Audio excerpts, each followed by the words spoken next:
Hey everybody, welcome to Colony Drop, your favorite Gundam podcast. My name is Isaac. And my name is Brian, and this is a podcast where we talk about anything and everything related to the Mobile Suit Gundam franchise, from the anime to the movies to the manga to the model kits to the clothes to the food, everything, Isaac. We do it all. Absolutely. Brian, today we have a very special topic. Not really a review, just a general glossing over. A run through of the first half of a very special series. What's that series, Brian? It's a series that you hold near and dear to your heart, and that series is Gundam SEED. Yes, indeed. Gundam SEED, for all you fans who might or might not remember, it takes place in the Cosmic Era, which is not the Universal Century. So this setting has a completely new set of characters, set of factions, approach to Gundam, I guess you could say. It very much feels like the One Year War by the numbers, but a lot of things are different too. Brian, we watched the first half of this series. Did you want to start off by talking about our thoughts after watching it, or is there anything else you want to talk about first? I can give a few background facts here. Do it. So this show is a TV series. The original broadcast was 50 episodes, but it has been remastered in HD, and the HD remaster cuts it down to 48 episodes because it deletes the 2 recap episodes. If you've watched a lot of anime, especially the longer series, sometimes they tend to have like a recap episode where it just shows scenes of what you've watched over the last 25 episodes, which are pretty useless. And so I think it was a good decision to delete those. Yeah, but I mean, they still kind of snuck one in a way, right? They're like a court-martial episode.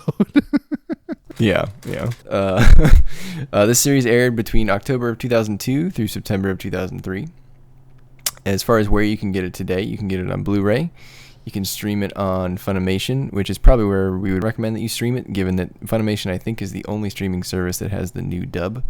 The new dub was just released in I think it was November, Isaac? Something like that, yeah. That's the one I watched. Yeah, and it's also on Crunchyroll and Hulu, but only in subtitle only. Not that there's anything wrong with that, but those are your choices. And it used to be on Gundam Info, the official Gundam YouTube channel, but I don't see it anymore, so it looks like they took it down. And they probably took it down when they released the new dub, I would imagine. Yeah, why wouldn't they, right? Yeah, they got to promote that new product, Isaac. Exactly. You got to sell those DVDs. You have to hear these new voices. Yep. The last thing before we get into it, so I did go transcribe the Toonami promo again, because I think that worked well for Char's counterattack. So you ready for this one, Isaac? You can grade this on accuracy again. Do it. All right. Peter Cullen, the voice of Optimus Prime, does all the Toonami promos, and he pronounces Kira's name differently than the new dub does. So he says Kira Yamato, and the new dub says Yamato. I always remember it as Yamato. What was it in the original dub, Isaac? Do you remember? I want to say Yamato. Oh, interesting. Well, Mr. Cullen says Yamato, but I will go by the new dub with Yamato. So, Kira Yamato seemed like all his other friends, but he has a secret and a deadly talent. A genetically enhanced coordinator, Kira possesses abilities far beyond his Earthling friends. Cast as protector and conqueror, Kira is unsure of either role. Battle lines are drawn and a new war emerges. Kira finds himself facing down an enemy he doesn't hate and championing a cause he doesn't understand. As Zaft and the Earth forces face off, Kira and his Gundam may be Earth's only hope or the harbinger of its demise. I feel like that's kind of very general. What do you think? I'd say it hits enough points to be okay, but they could have done better. I don't know. Well, They really set the bar with Char's counterattack. Yeah, that was maybe not the best description out of all their Gundam descriptions. No, and also, I don't know, it sounds like they're putting too much emphasis on like the secret, which gets blown within like 2 episodes. Yeah, I don't feel like that was a huge secret, right? It was just kind of like, yeah, he's coordinator. But anyway, that's the log line. And Isaac said this was sort of intended to be Gundam for a new generation of fans, which is why it mirrors, the UC timeline in many, many ways, which I'm sure we'll talk about. But they updated certain things to be more modern, at the time of 2002. So, like, genetic manipulation is a big theme. And I remember thinking back to those times, Isaac. Genetically modified people, food, those were big topics back then. I remember around that time I had to write an essay in college, and like half the class wrote about genetically modified foods. And you wrote about genetically modified people called coordinators. Actually, no, I wrote and how about they were living at the plants. And nothing was being done in the Atlantic Federation. Yeah. And you got to be. No, I actually wrote about low frequency sonar effect on whales, I think. But I just remember like it was a big topic, and it's kind of still is today, but back then it was like a real big deal. So that's like a big theme in this show. I have to agree with your assessment that yes, this is very much an introduction to Gundam for people that might have missed the boat and maybe they're just coming on board now that the 2000s have started. So it is 1 year war by the numbers, a group of colonies called plants, populated by coordinators, which are genetically engineered humans. They pretty much overrun the Earth after suffering essentially an atrocity, right? Because they're attacked by the Earth's military alliance. They use nuclear weapons against them, and they managed to take out one colony. I don't know why they didn't get the other ones, but anyways. That's a good point. Like they only launched one missile, not like a bunch at the same time. But right. I mean, that must have been the only one that got through, So I'm guessing the Gins were up to par at that point. This show is interesting, Isaac, from like a lore perspective, because whereas like the original 0079, it kind of opens with a nice little background. Like the 1 year war is raging. It's been 9 months since half the human population has died. And we don't really get that exposition until like 10 episodes or so in, where they drop all this alternate history with John Glenn on you. Do you remember? I did not remember that John Glenn was like such a big part of the cosmic era. I remember he was pretty important. I forgot that he got assassinated. But I do remember him going into space and, he said, by the way, I'm able to be this amazing person because I was genetically modified. He goes to Jupiter. Yeah. For like 17 years. And then he comes back and he finds a space whale, Isaac. Yep, he brought back a space whale on what is clearly a ship that looks familiar to anyone that's seen Zeta. So that should tell you all we have to know about him. So yeah, he comes back and, people start having more coordinator babies. People start genetically engineering their kids, but that doesn't sit right with like a very sizable faction of humans who tend to call themselves naturals. And these people oppose any type of genetic modification of humans.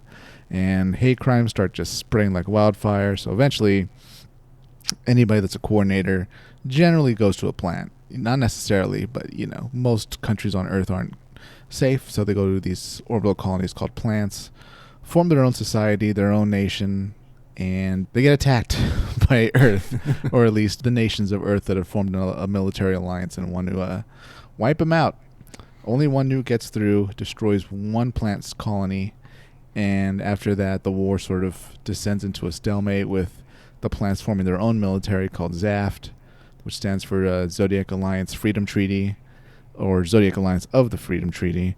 And they essentially overrun pretty much what Zeon did, like the majority of Earth, or at least a sizable part of Earth, to bog down the war into a stalemate. Yeah, one thing that I thought that was interesting is ZAFT seems to be doing a lot better than Zeon was doing. In what way? Well, like when they were on Earth, for example, I think ZAFT had taken over all of the spaceports except for one. Oh, yeah. And I don't feel like the Federation was ever in that dire of straits. I suppose not. But I don't remember in UC them giving like big credence to like, oh, these are the only spaceport areas we have. It almost seemed like, well, you could always kind of set one up. Yeah, that's true. True. Yeah. Like the main thing was don't lose Jabrow. Everything else is kind of will be okay, but don't you dare lose Jabrow. Yeah, everything else is expendable, right? Yeah, but Earth Alliance, it looked like they were down to Joshua and the one remaining mass driver that they had that can get them into space and resupply their moon base. Yeah. I tried to summarize very briefly the first 24 episodes of the show. So again, as Isaac said earlier, we're only going to talk about the first half of the show, which under the HD remaster is the first 24 episodes.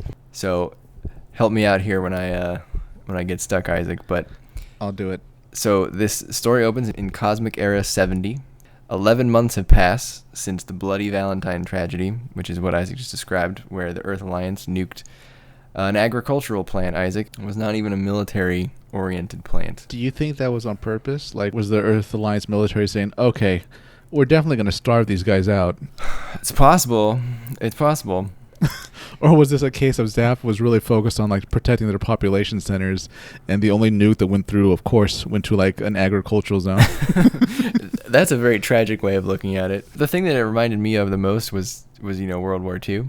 Uh-huh. Now, you're the history buff here, but I don't remember Hiroshima or Nagasaki being military centers. I don't think they're military bases per se, but from what I remember reading at the time, there was military industry there. Got it. Okay. A lot of military gear and stuff had to be produced by like civilians. So yeah, okay, that's fair. Yeah, we're talking about oranges and tangerines, I think. So either way, the Bloody Valentine tragedy killed 243,000 coordinators in basically a blink of an eye, Isaac. That's a sizable number. Yeah, but you know what? God, the plants have such low populations. Like, that's not a lot of people in a colony. We said this before when we were talking about the colonies, right? The plant design itself is so flawed because they waste so much space that could have gone to, like, if they just switched to a cylinder, they could have had a massive population. But oh well. Yeah. But as we'll find out later, coordinators seem to have problems with that. Speaking of cylindrical colonies, Isaac, while the plants are that weird shape, like an hourglass shape, our story actually opens up on a O'Neill cylinder colony called Heliopolis. And it opens with a Gundam Jack, very, very similar to Mobile Suit Gundam, except this time it works, Isaac. Yeah, well, partially works. Sort of. 90% of it works. Yeah. 5 pretty boy Zaft pilots, Athrun, Isaac, Nicole, Dirka, and Rusty. And I'll spoilers. Only one of those 5 people have a name where you're going to die in the first episode, and I'll give you one guess as to who it is. Poor Rusty. Poor Rusty. You were doomed from the start. He did his best. So they infiltrate Heliopolis, which is a neutral colony under a third faction, which we haven't mentioned, called Orb. And Orb is going to become... well, neutral in name, perhaps. Orb is going to become very important a little later on. So they enter this colony to steal the 5 new mobile suits, who are not explicitly called Gundams, but the acronym for their operating system is Gundam, which we learn when it's turned on. These mobile suits are being secretly developed at this neutral colony. Where have you heard this plot before, Isaac? Boy, this sounds so similar to like the original series. A crack military team infiltrates a cylindrical colony to try to steal a mobile suit that's under development. And would you know it, Brian? A teenage protagonist falls into the cockpit and essentially has to start fighting his way in the war. Him and his friends find themselves, in this skirmish now, since the war was brought to their doorstep, essentially.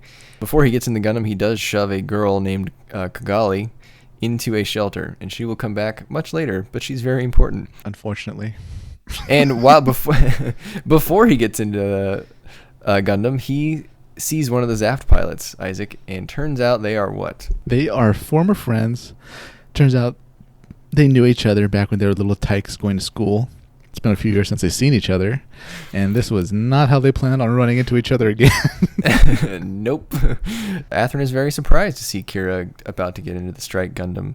That hesitation kind of allows Kira to get into the Gundam, basically. That's right, and he doesn't waste any time because he goes into his little coordinator brain mode. He really does incredible for someone that's never been in a cockpit before of a military mobile suit. Yeah, he kind of fends off the attack, just like Amuro destroyed the Zaku in 0079. But outside the colony, Isaac, we see another Earth pilot named Mu Laflaga engaging Raoul Lacuse. Raoul Lacuse is the leader of those 5 Zaft pilots. They are part of the aptly named Lacuse team. Not very creative on Zaft's part, perhaps. He's a humble man. And you already know this guy is up to no good, because what does he wear on his face? He wears a mask that, dare I say, looks identical to Char's mask and Zax's mask and many other masks worn by many other antagonists in Gundam. That's right. Rao is the first of maybe perhaps many Char clones in this timeline. And one thing that I noticed on this rewatch, Isaac, because the last time I watched Gundam Seed was in 2002, so it's been a minute. When Mu is fighting Rao in like episode 1 or 2 or 3, very, very early on, he has a new type flash. Did they add that in the remaster? It's funny you mentioned that. I do remember hearing the new type noise, and like my ears kind of perked up. I was like, "That's not the seed nut." yeah. I don't remember that being in the original broadcast, but maybe I'm misremembering. It has been some time. Whether it's new or not, clearly a wink to the fans. Yeah, and even right after that, Rao and Mu clearly have done some battles before, because Rao says him and Mu are forever connected. Dun dun dun. We'll find more out about that later. But anyway, the Gundam Jack goes well. The Zaft boys, they make off with the Gundams, well, 4 of them anyway. Kira, our hero, pilots the strike away, so he prevents 1 from being stolen. But overall, a bad day for the Earth Alliance. They lose 4 of their 5 Gundams. And also a bad day for Kira and his friends, because one of the Earth Alliance officers that Kira saved by getting to that Gundam, her name was Muru Ramius, although I think the new dub pronounces it Muriu Ramius. Something like that. I'm so self-conscious of saying her name now, because I feel like it sounds different depending on who says it. How do you pronounce her name? I could have sworn at some point, I think another officer called her like Miru, but in my head, she's always referred to as Ramius. Ramius, okay. So Ramius, or whatever her name is, she says, you know what, thanks Kira, and thanks to you guys for saving me, but you know what, you all have to board the Archangel now, which is the new ship that was also being developed along with the Gundams. And you can't leave, sorry, because you've seen too much and it's all confidential. So tough luck. Get on the ship. And they are very upset about that. I don't know. How do you feel about that, Isaac? That was an interesting take on it. You know, it wasn't very much like the original series where it's like, well, you got to get in this ship to survive. It's more like, thank you for saving me, but now I have to detain you because you clearly know our weapon. And they kind of lampshade this later on, and I think maybe this first 20-something episodes, the first half. I forgot what general she's meeting with. Oh, I think it was Halberton. Nataro brings it up. She's like, well, we can't let these kids go, you know, even though you're saying we can discharge them because they clearly know about the secret weapon. And like, what if they tell the enemy? And then General Halberton's like, well, the enemy stole 4 of our prototypes, so clearly they know everything about them by now. And it's been months since this happened. Oops. So yes, I can see her thinking at the moment, but yeah, it did have a lot of flaws to it. That like, you know, really, would the children of this colony that just got attacked by Zaft run to Zaft and like reveal information or anything like that? I mean, you know, also they're a neutral nation, so you kind of just kidnapped you took hostage the citizens of a neutral nation. Yeah. AKA not really neutral, AKA more of an ally. Yeah. But we have to forgive Ramius. She was doing the best she could in the moment. She's not a pilot, but she had to get in the cockpit and try to survive, and everything went to shit. It did. And so right after Kira fends off the first attack, our pal Rao Lakoose comes down to do his own attack, and then that's when things go real bad for the colony. A lot of mistakes were made here. Kira uses what's called the Strike Gundam can have these different what are called striker packs, and one of them is I believe they call it either the power pack or the buster pack, I don't remember. The one with the big gun. What happens when you shoot a big gun, a big beam gun in a colony? You generally blow a hole in it because 9 out of 10 times with weapons you're gonna miss. Yeah. Well, Kira missed big time. Yeah. Blows a hole in the side of the colony, starts shooting that cylinder, the central support beam in the middle. Yeah, that's the thing, right? So Kira blew a hole in it.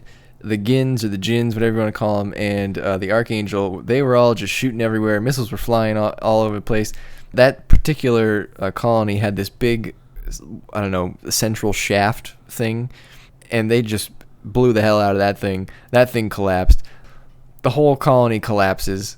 And Kira gets sucked into space, and everyone in the shelter gets shot out of these escape pods, which I thought was actually pretty cool. Have we ever seen that in Universal Century Timeline? It might have been in Zeta. I remember we actually do see a shelter ejecting and turning into like a pod that I assume a Salamis can pick up and save. It was really nice seeing that. Maybe this is an Orb only thing. I can see Orb really bending backwards, like for their own people, right? Maybe not Atlantic Federation, but anyways, yeah. It was very nice to see that some thought had been gone into the fact that you can't just get into a shelter if your colony's like being destroyed. You actually need to like jettison and like turn it into like a lifeboat get away from the colony, and they did, because that colony looked like the cat got it when by the time the episode ends. Yeah, it was completely just shredded. There was nothing salvageable of that colony at all.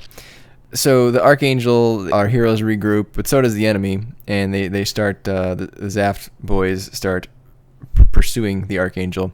The Archangel decides to head to this fortress called Artemis that has a beam shield around it known as the Umbrella. For all our fans, the Archangel is, of course, their white base. It's a legged white ship designed to carry mobile suits, fight in combat, be able to go to Earth, and also back. Yeah, it's a pretty much a carbon copy of the white base, except updated. It looks, 30 years newer. What do you think of, not to sidetrack us a bit, but thumbs up, thumbs down, lukewarm, Brian? I thought this show did a great job of showing all of the different cannons and missile launchers and things on the Archangel. So that part I really like. I think the two front legs are just a little too big for me. Right? Something about their positioning or the angle. I don't know. It's very... The legs are just real in your face. Yeah, it catches the eye the wrong way. It's like the Clydesdale's legs or something. Anyways, continue with Artemis. Our heroes land on Artemis, and they talk to these very unfriendly Alliance people, who I was a little actually confused. You're a little bit more in the know about the political sphere here in the cosmic era. The Artemis people were wearing uniforms that were very similar, but not exactly the same as the crew of the Archangel. Were they not exactly on the same team? Were they a Eurasian base or something? That's right. The Earth Alliance is, as its namesake, an alliance of different supernations, pretty much. There's the Atlantic Federation that controls North America. I think they took over South America too, and the United Kingdom. There's Eurasian Federation, which controls Europe and Russia. And then, some other nations also called I think African Community and Equatorial Union, things like that. Mm-hmm. Although I think actually African Community might be loyal to Zaft or a Zaft ally. But anyways, yes, the uniforms look the same because these are Earth Alliance uniforms. So they're all going to be predominantly white. Only very small details, like Eurasians having a bit more black on them in certain areas, kind of shows that, technically they're Eurasian as opposed to being, Atlantic Federation guys. I think they tend to favor a lot more yellow and red. Yeah, I do remember the yellow on their collar or something like that. Mm-hmm. But anyway, so they have this sort of impenetrable fortress because they have this beam shield, again, called the Umbrella. But the Umbrella has a big flaw, and that is that they turn it off sometimes. And it just so happens that one of the Gundams that Zaft stole is the Blitz Gundam. Isaac, what does the Blitz Gundam do? The Blitz Gundam has a cloak, Brian. It's got something called Mirage Colloid. That's not good when you turn your beam shield off. No. And while we're on the subject of Mirage Colloid, may I just chastise the Earth military for, instead of putting it on a mobile suit, why didn't we put it on missiles or something? Right? We could have blown those plans out of the sky. Anyways, please continue. So, Rao and the Zaft boys, they leave when Artemis puts the shield on, and then Artemis turns the shield off because I guess they don't want to waste power or whatever. The Zaft boys are like, all right, well, we'll just send Blitz in there. They won't be able to see him. So Blitz goes in, basically just wrecks the place. Kira fends him off. The Archangel escapes, but Artemis is basically a disaster. It's kind of blown up after the fact. So the Earth Alliance's impenetrable fortress was essentially ruined by one lone mobile suit. Kind of embarrassing. But while our heroes were on Artemis, we did find out that Athrin Zala is the son of Patrick Zala, who is a very high-ranking Zaft official. And Athrin is supposed to marry a girl named Lakoose Klein, or some of us may remember her as Lacus Klein. I miss Lacus because that was a way better pronunciation. Oh man, all I could think of when I heard Lakoose the first time, I was like, Lakoose is loose. That's all. I can't. I can't do it. Our younger listeners should turn off the podcast because Lakoose has unfortunate implications in its name meaning. So, yeah, I'm not a fan of this. Apparently, they wanted this version in the redub, so I guess this is how it's supposed to be pronounced. But I don't know. Not a good choice. I did read some people discussing it. I don't remember if it was on Reddit or somewhere else, but apparently Lakoose might be the Latin pronunciation, so maybe it's more technically correct. But man, it sounds jarring when you're used to hearing Lacus. Yeah, it's like, what? Who are they talking about? And They like, said they "Oh, said Lakoose for the first time, and I was like, what?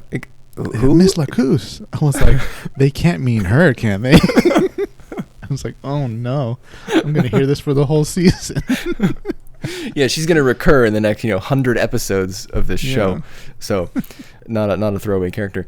So Lakoose is the daughter of another high-ranking Zapt official. In fact, I believe he's the Supreme Chancellor. Did I get that right, Isaac? That's right. He currently holds the seat. He's their elected leader. But old Patrick Zala, he's a bit of a warmonger. Turns out Chairman Siegel Klein, Lacoose's dad, he's a moderate. So he's as much as the war's going on, he really would like peace to happen. Yeah, I don't think that's going to happen, though. So our Archangel friends leave Artemis. They're essentially trying to get to Earth or the Moon at this point, just trying to kind of get away from Raul Crusade's team. Because remember, the Archangel didn't exactly launch with a full crew. At this point, Kira's friends are like heavily responsible for manning this ship, basically exactly like the White Base from 0079. And they're kind of running low on supplies. They're running low on weapons, basically everything, and they're getting hit. They're getting damaged. They need to find shelter, whether that's on the moon base or on Earth. But on their way to finding supplies, they happen to find someone in an escape pod, and that someone is Lakoose, the girl we just learned about. Bit convenient, Isaac. Yeah, apparently she decided to go for a pleasure cruise on her yacht, and it was attacked by like local space pirates.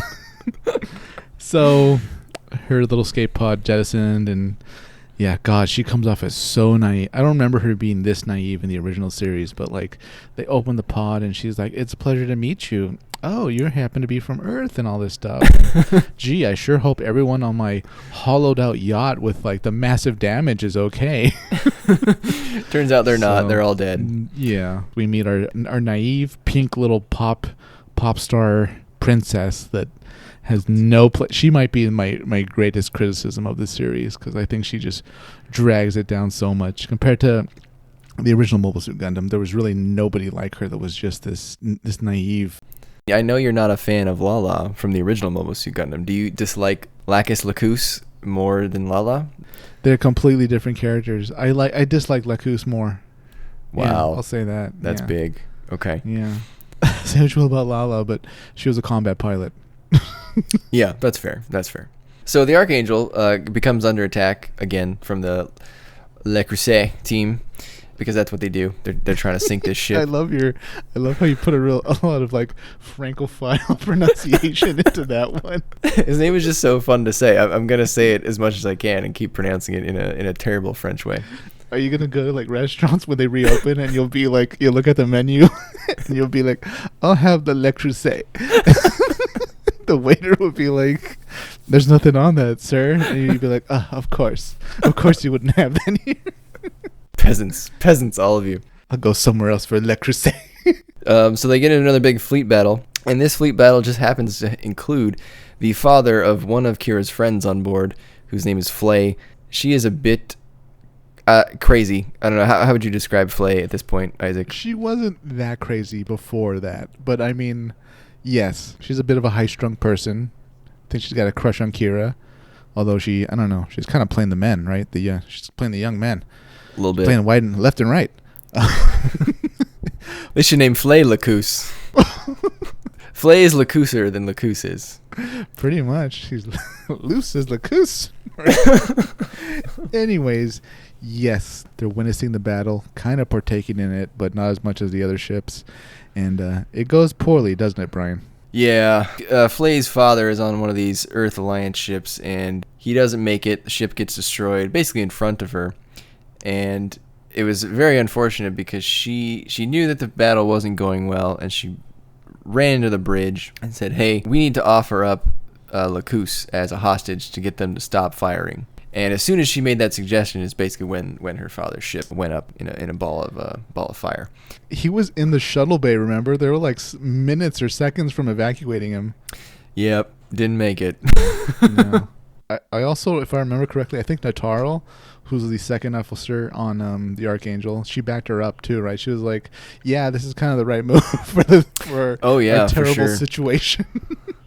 Yeah, we haven't talked about Nataro yet, but Nataro Badgeroo, who just has like this weird but like badass name, I guess. Yeah. Oh, she's one of my favorite characters. She's so cool. Yeah, I think she's great. She was the one who actually launched the Archangel out of Heliopolis.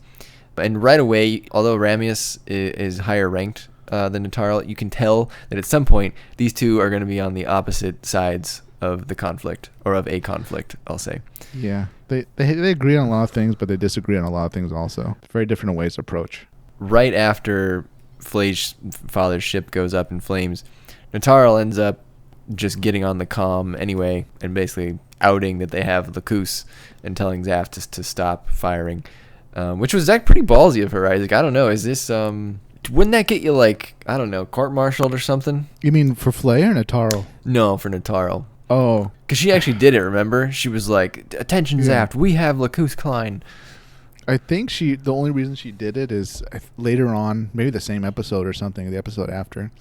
She does say that, like, that technically was kind of taking a hostage in a time of war, but there's certain situations where it could, it actually works. So I'm sure there was some law she knew about, since in a court-martial episode, we clearly see that she's familiar with the law way more than like Moo.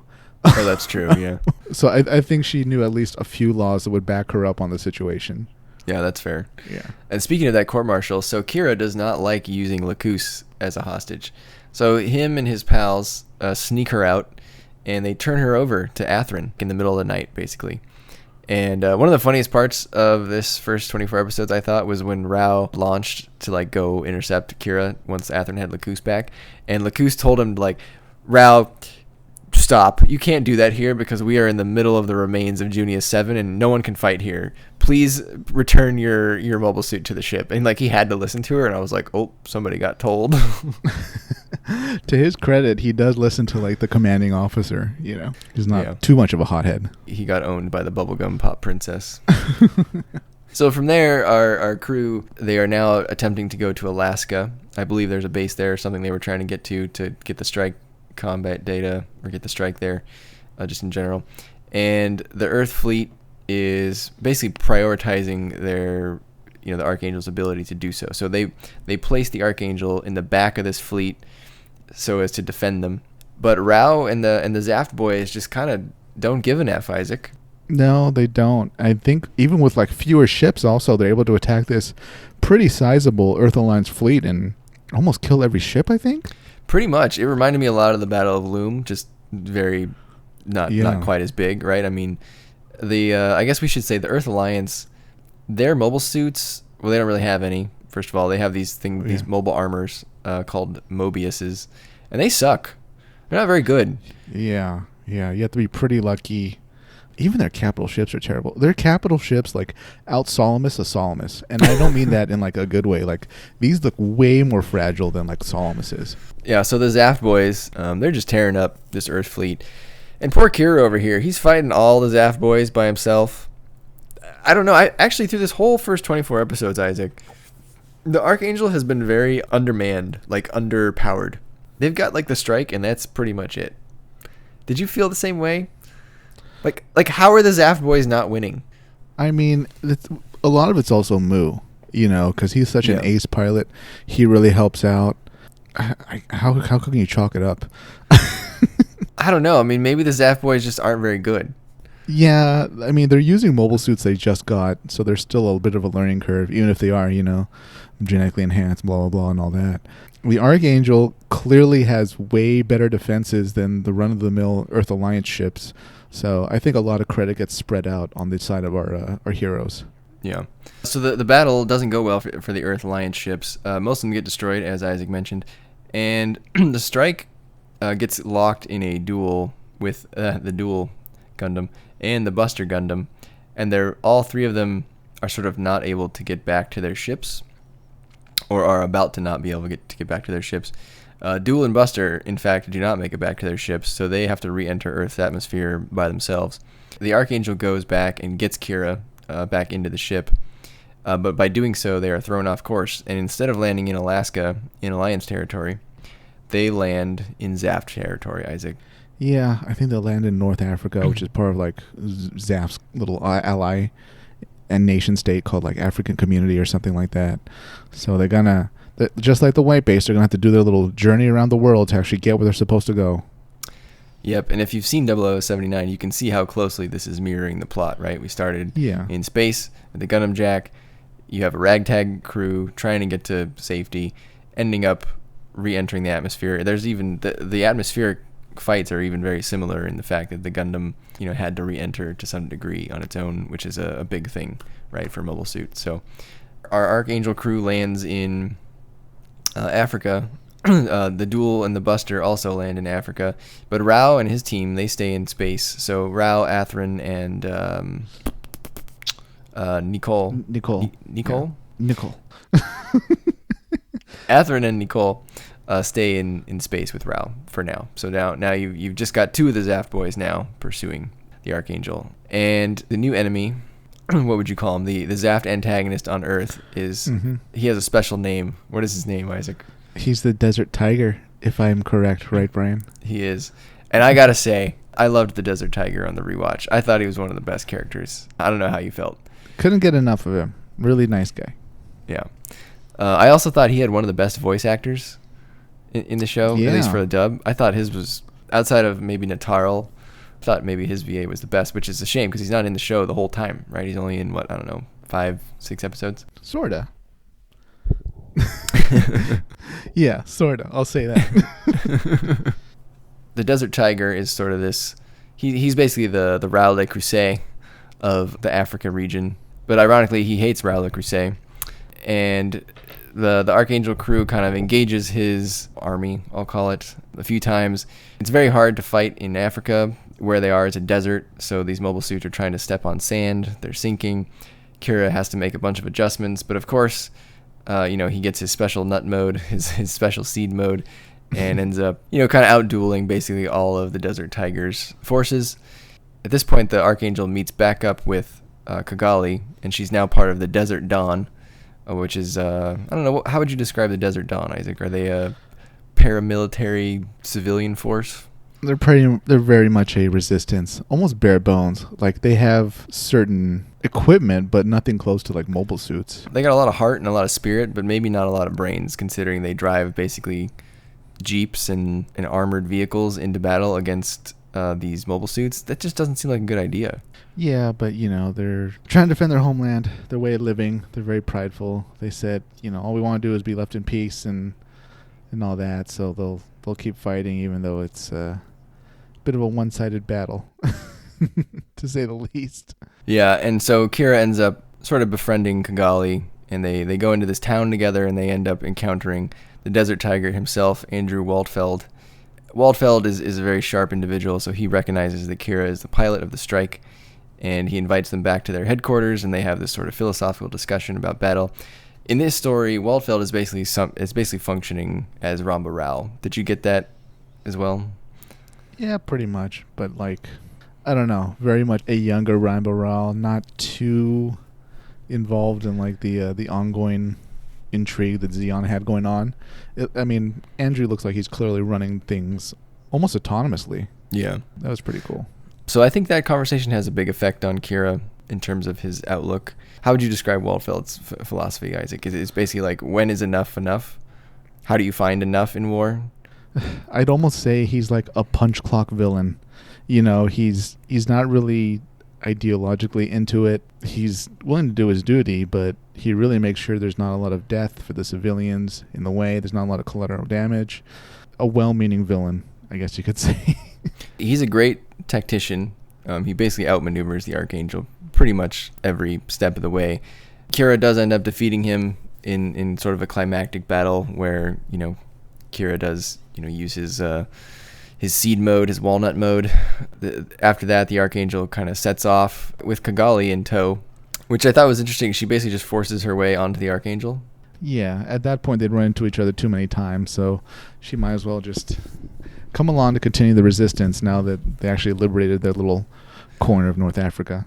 Yeah, but she's hiding a secret, Isaac. She sure is. Our Archangel crew is pursued again by the Rao Lakoose team, and once the Desert Tiger has been eliminated, Rao, Atherin, and Nicole descend onto Earth to go help out the other two Zaft boys, who the other two Zaft boys, Isaac and Dirka, were pretty useless in that Desert Tiger battle. Yeah. I don't even remember them doing much. You know, it was all Andrew and his, I guess his co-pilot, right? Yeah. Speaking of Andrew and his co-pilot, what did you think of like the Baku's and Andrew's mobile suit? Oh man. Okay, look. I think Andrew Waldfeld was a great character. I thought he had presence, but I cannot take those Baku's seriously. Yeah, it's very Zoids. Oh, that was my exact thought. So if there's listeners who have not watched Gundam SEED, the Baku's are basically four-legged mobile suits that kind of glide around. They're made for, I guess, desert combat, but they look like dogs, you know? Yeah, like hounds. Did they do this because Zoids was popular around this time? That's a good question. I didn't think of that. I don't know. I couldn't take it seriously, which is a shame, again, because I think Waldfeld was a great character. Now, Waldfeld had like a special Baku. It was called a Lagao, I think. His looked like better. Yeah, it had the bone in its mouth that was like a beam. It did, yeah. But his even looked more like a Zoid than the Baku did. Yeah, in a bad way too. Like it was well, there's no good Zoids. But yeah, it was very I don't know, too action figure. Yeah, I remember as soon as they got to the desert, I was like, oh man, I forgot about the Bakus. Like I forgot about this section of the show. And I was like, oh man, it might be a little rough to get through these episodes. But again, I did enjoy Waldfeld as a character. It was really just, it was hard to watch those combat scenes. Not that they were bad combat scenes in general. It was just looked kind of silly, you know, when the strike is like stabbing a dog with a beam saber. And I was like, oh, this is kind of strange. Zaft put together its best minds, and they said, in the desert, we need giant robot dogs. That is the best option. Yep. So again, the Archangel takes off with Kigali in tow, along with her escort. I forget his name. He's also hiding a secret. Yeah. And of course, Rao and team pursue them, and they get into another big battle, which was very abrupt. Did you notice that, Isaac? Yeah, they're always going to be nipping at their heels. Yeah. So we flash into this battle, and the Zaft boys are giving the Archangel hell. Again, Kira and Mu are trying to fight off these 4 Gundams, you know, with 1 Gundam and 1 Mobius. And the Archangel's basically had it at this point. It's pretty damaged. Things were not looking good. And they're getting a little bit off course, and they're starting to go into Orb territory. So again, Orb is the faction that controlled Heliopolis from the beginning of the story. And Orb is not, at least in appearance, very thrilled about this incursion into their territory. So they send out their whole fleet, Isaac, and they say, hey, we're going to fire on you if you don't leave. But then turns out Kigali here has been hiding like an ace up her sleeve. She turns out to be a princess of Orb, the princess of Orb, the daughter of the leader, Lord Izumi. And she is not the one that you'd expect to be a princess. I mean, she is, for a lack of a better term, a complete tomboy, right? Yeah, pretty much. I mean, they even thought she was a boy at a few points in the series. Oh, multiple times. Yeah. That was like a recurring gag that everyone did not expect her to be a girl. I think Kira, Mu, and Atherin all said, oh, you're a girl, and to some extent. But my favorite one was when Atherin did it, when her and Atherin were stuck on that island, and she said, why are men always so surprised? I mean, it's hidden well. We'll say that, Kigali. So basically, Orb's fleet gets the Zaft fleet to kind of retreat, and they take in the Archangel and basically put out a statement saying, the Archangel has already left our waters. But that is not true. Instead, Orb has taken in the Archangel for repairs. You know, obviously with Kigali in tow, they had no intentions of ever destroying the Archangel. That's kind of where we leave off, right, at the first half? Pretty much, yeah. That's the end of it. They've arrived in what they think is safe waters. Dun, dun, dun. We met all our characters. We know who has Gundams, who doesn't. We've seen very much how much is like the 1 year war by the numbers. And now, the wait until the next combat. So let's talk about the characters, Isaac. How about our main character, Kira Yamato? Oh, Kira. And we're going to cut it there for this episode.